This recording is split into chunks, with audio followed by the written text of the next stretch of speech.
Welcome back to my channel. It's JusMeLah. Let's get into the Real Housewives of Atlanta season 17 reunion part 1. The first thing I said is Drew's hair is a mess.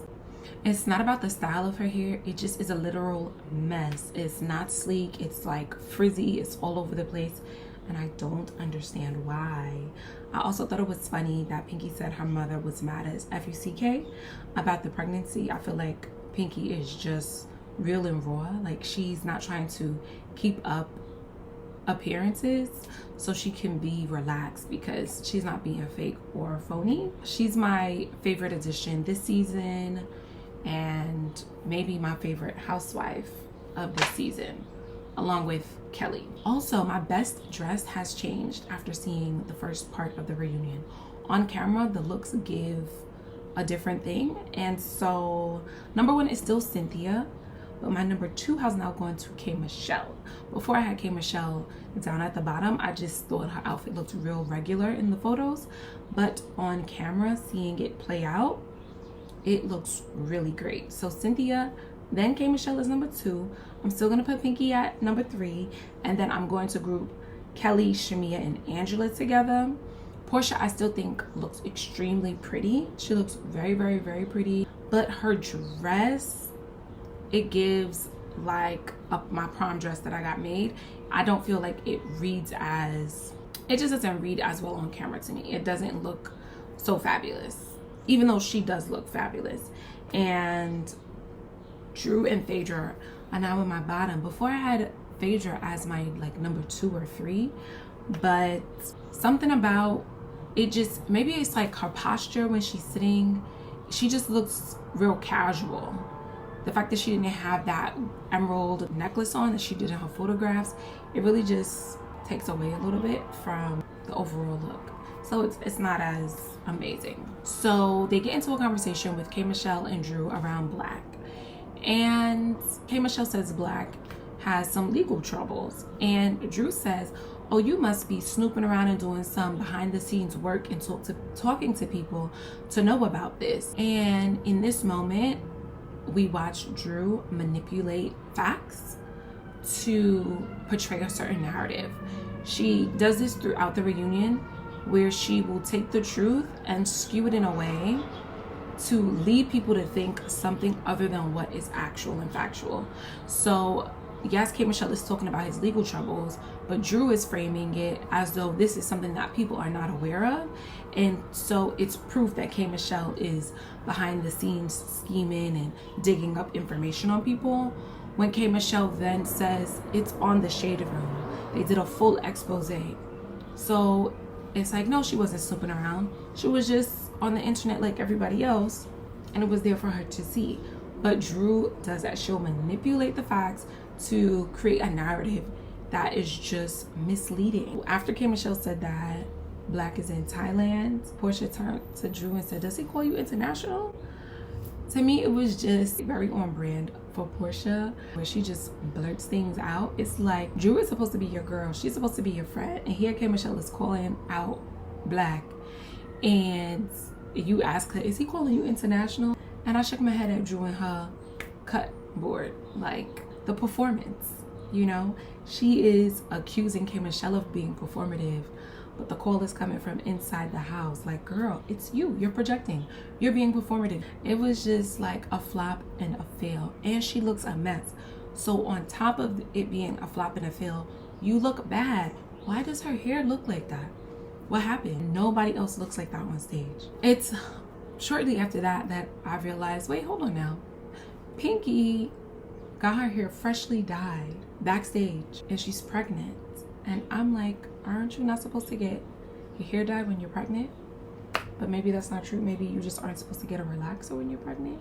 But I thought hair dye was also, you know, something that you have to lay off on. I don't know. Maybe she's past that point. Maybe it's first 3 months. Who knows? But moving on. Drew now then gives her speech because Shamia asked, did you invest in Black's business? And Drew says that's another thing that came from the blogs. She said, we're on the blog, so to carry around narratives that are written, I think in this sisterhood, we need to grow up and cut it out, because it really needs to stop. And I was just like, Drew, You're being real defensive about Black. That's one. He's just your friend. You are really going the extra mile to defend his honor. To be so upset that these women are talking about him, it's like, girl, he's just your friend that you have no time to like build a deeper connection with because you have other things going on. You have bigger fish to fry. So he's in your rearview mirror, like, let it go. And then she goes on to respond to Kelly because after she said, you know, in this sisterhood we need to grow up and cut it out, Kelly was like, not you saying this, but you went to my business and went live on Instagram to showcase that it was closed. And Drew said, no, that was because you came from my music and singing first. So don't be mad when I play the game better than you. And I was like, what? What do you mean you're playing the game better than her? What you're just showing us is that you're playing a game and you're doing exactly what you tried to call the other women out for. You're being messy, and it's fine to be messy, but don't try to be victim in the same breath. So on the one hand, you're a victim, people need to stop doing these things to you, but it's okay for you to do it to other people. It's like, if you're gonna do what you do it, but don't be mad when people do it to you, only to find out that Kelly actually supported her music. Kelly says, I posted your music in a number of my videos and you reposted me showcasing your music on my videos. So what are we even talking about? And it's like, right, Drew, again, you manipulating things to mislead people. It's very misleading to accuse her of not supporting you vocally and then in the next breath for us to learn that she supported you. Okay, so now Drew starts talking about body shaming because someone says she got the P. Willie special. And I'm like, girl, you can dish it, but you can't take it. It's body shaming now for somebody to say you got the P. Willie special, but it's not body shaming for you to say, yeah, and my booty's not leaking. Like, that's one of the first things she said during the reunion when they asked about her glow up. I didn't recognize that her body was different because just the overall look to me was not flattering. She looked frumpy and her hair looked a mess. She looked just smushed up. But anyway, you just said that your booty wasn't leaking in reference to K. Michelle and her health struggles. Drew then says something to Kelly about her getting her body done. And Kelly says she's never gotten her body done. And I'm like, I need people to stop saying they haven't gotten something done when they have. Like, she says, I haven't gotten my body done. I've only gotten my boobs done. And it's like, yes, your breasts are a part of your body. So you have gotten your body done and it's fine. But this sort of like separating yourself from the other person because it's like, no, you both have altered your body. You got your boobs done and she got a BBL. But then Drew says you need to get the boobs undone. And I thought that was funny because it was funny. But also, what happened to body shaming? You know, a double standard. That's what it is, a double standard. But also, I'm like, I hope Drew maintains this procedure because she's had work done before and you couldn't tell. Finally, I'm like, what part of the surgical agreement is it that you must give permission for them to use your before pictures on their social media? I don't understand. Like, was it to get a discount? I just feel like that's too much. Like, I would never, like, at all. I just wouldn't. I think Kelly's makeup looks nice. It looks very like airbrushed and flawless. I feel like she's the only person whose makeup looks so painted on in a nice way. I thought Shamia's hair was ugly. I do think it's ugly. Like, it's too busy. The swoops, the curls, it's just too much. I wish it looked better because her dress is so phenomenal. And the right here, I think, would have just taken it over the top. And maybe she could have been one of the best dressed. They then do Portia's package. And when Portia brings Sway around for the first time, we hear Drew say, why are you living my life? And Portia says, I'm trying to tell you, girl. I don't know why you quiet. And they asked Drew about it. Like, did you just come out? Did you just reveal to us that you really are a lesbian or that you are into women too? And Drew was like, I was trying to say that there are things about all of these women that I admire. And I was just like, what? Nick, what do you mean? We already saw you in previous seasons with that lady. I didn't like the way Andy was asking about what Sway does. I feel like Does he do this to the white housewives when their partners have a lot of money? Or does he just assume that, yeah, they have money and it's not a question? So I'm like, why are you so interested in what Sway does? I just feel like it's none of your business. Like, don't worry about it. Why did Andy ask Shamia about Portia? I'm like, Portia doesn't care about how Shamia feels, and neither do we. I don't. Like, please keep it moving. But I did like that at the end of what Shamia said, she said Happy Pride as a nod back to her telling Portia Happy Pride on the Shade Room podcast, and then Portia getting in the comments and being like, Happy Pride to you too, as though Shamia said something inappropriate when she didn't. Happy Pride. I went on to say Drew is always framing herself as a victim. When K. Michelle said that she wishes Drew well with her music, and Drew says, thanks for saying that today. That's very different from calling me a loser. And I'm like, you and this woman have been going back and forth, and Drew's response makes it seem like she's been bullied by K. Michelle, and it's like, that's not what's happening. Y'all have had a minor beef on the show. Now you're the victim. They show a tweet from Ralph, and I said Ralph is real nasty. Like, why are you dragging other people into your mess? He thanks Dennis for putting him in contact with the lawyer that Ralph used in the case against Drew. And he goes on to say she did exactly what you said she would do, like how she helped you get joint physical custody of your daughter. And I'm just like, why are you publicly thanking him for putting you in touch with the lawyer so now everybody knows that Dennis gave you her contact? And then two, why are you mentioning anything about Dennis's agreement with Portia? It was just real messy. And Drew can't catch a break because Dennis is supposed to be your business partner. But lo and behold, he's giving your ex-husband, the good lawyer that got him custody of your children and has you paying child support. I thought it was funny when Portia said Kelly can't be worried about Simon's house when she's in Shamia's house. Kelly and Portia go back and forth. Portia is saying, I'm paying the bills. How is it his house? And Kelly's like, his name is on the deed. So yeah, you're paying the bills, but they're his bills. And then Angela gets involved and is like, whose house are you living in, Kelly? Whose house are you living in? And I'm just like, the way Angela reads is so annoying. Like, the first times it was like, oh snap, she's really slaying, she's really good at this. But now it's just annoying, all of the gesturing that she does. Like, find a new gesture, find something more subtle for your more subtle reads. She's just wearing me out. I feel like she's going down bad, honestly. Like, she keeps doubling down in her messiness, and she needs to give it a rest because she took a real L with the Shamia thing because it was a lie. I think she needs to pull back. At the same time, I also respect how she moved from being picked on last season to being the one that's doing the picking on. We've watched a bully develop in real time with Angela. Andy asked Portia if she was banned in Nigeria, and Kelly said yes, she's banned from the community. And I'm like, this is what we need. We need someone to stay on Portia's neck, because without that, her shenanigans just go unchecked. I thought the conversation with Kim, Michelle, and Portia was very confusing.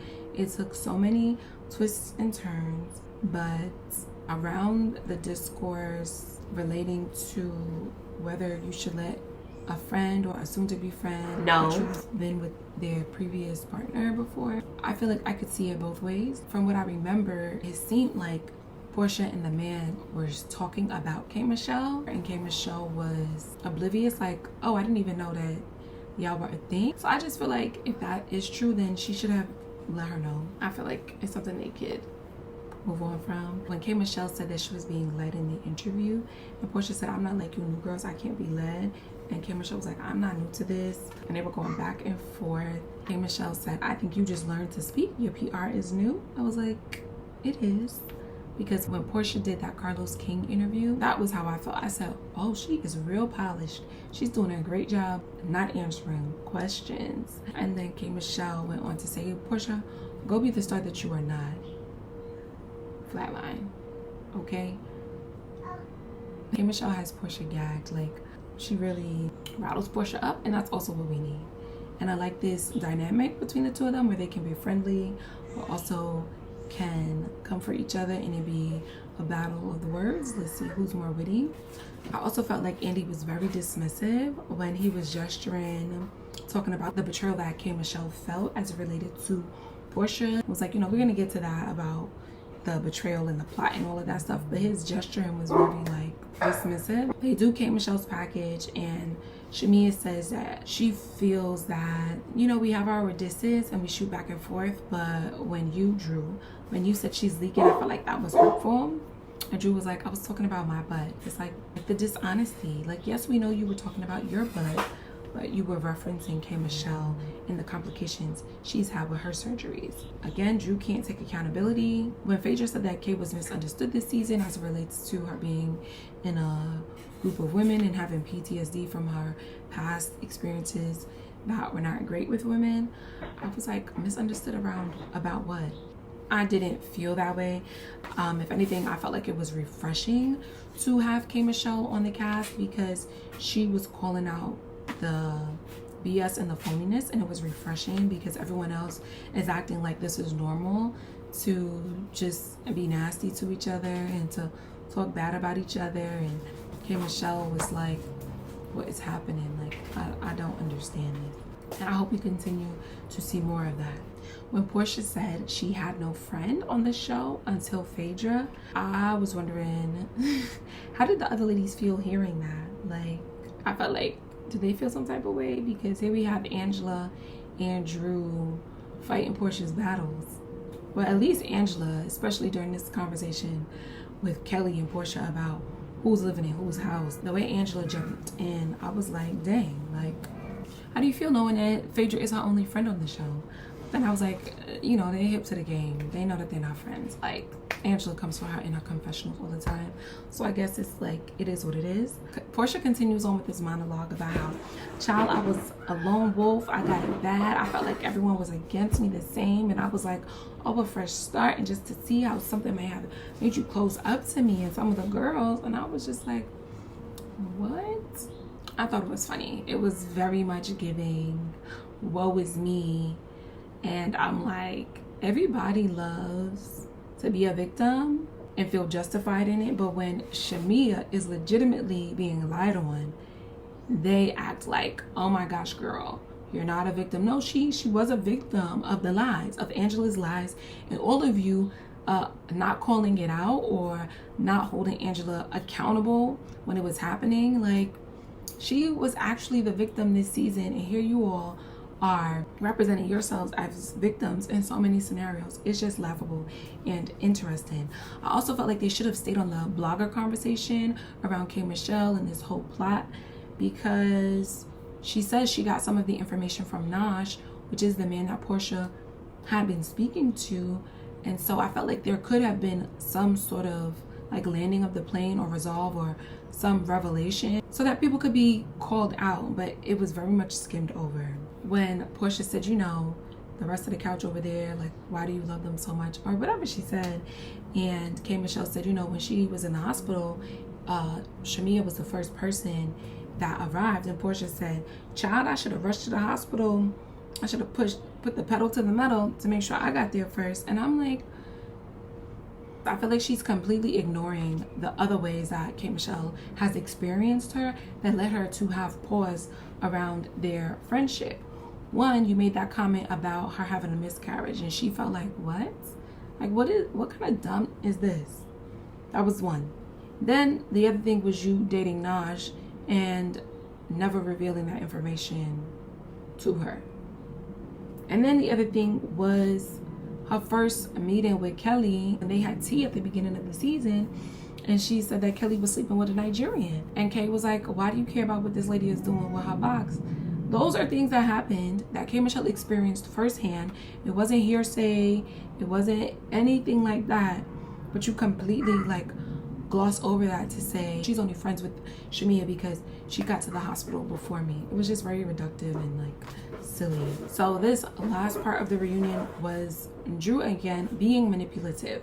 So the cast were given the opportunity to ask other cast members questions, and so Drew's question was for Shamia, and she said, why did you tell K. Michelle that none of the ladies wanted to be her friend. She phrased the question in a way that made it seem like Shamia was talking to K. Michelle about the ladies in the RHOA friend group, which is completely false. I don't think anyone as an audience member thought that K. Michelle and Shamia were talking about the other RHOA ladies. It was very clear that Shamia was talking about Candy and the other ladies that Candy is friends with.